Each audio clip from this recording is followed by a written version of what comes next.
Alam nyo ba, pag full storage na ang inyong mga Gmail account, ay nakakatanggap na kayo ng ganito. Ibig sabihin na hindi kayo makaka-receive ng email at hindi na rin po kayo makapag-send ng email dyan sa inyong mga Gmail account.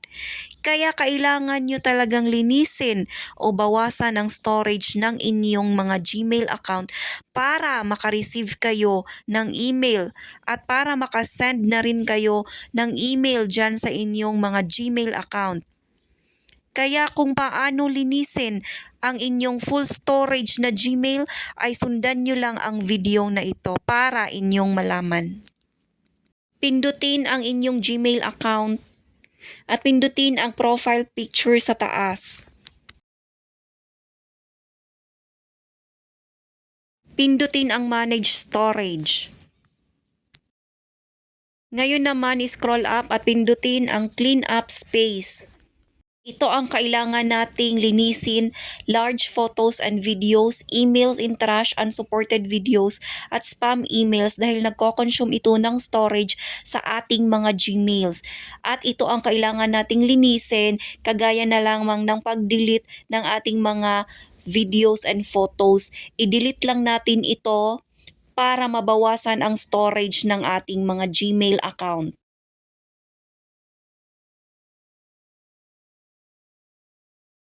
I-click ang box at move to trash. Pindutin ang done. Ngayon naman ay pindutin ang emails in trash. I-delete din natin ito dahil isa din ito sa nagko-consume sa ating storage sa Gmail. Pindutin ang box at permanently delete. Pindutin ang done.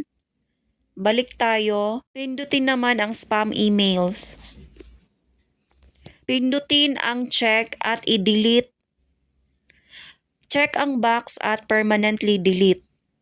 So, pindutin ang done.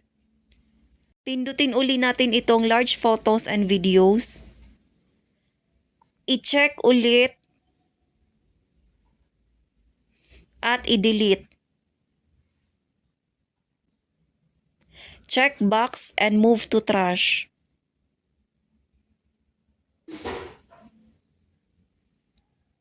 Click ang done. So ayan, kung nakikita nyo, 4 GB na lang yung natitira. At paulit-ulitin nyo lang yan hanggang sa lumiit ng lumiit ang inyong storage sa inyong Gmail account. Balik lang tayo dito sa pinaka-main natin na primary inbox, guys. Kung nakikita nyo, wala na tayong nakikitang offer ni Gmail.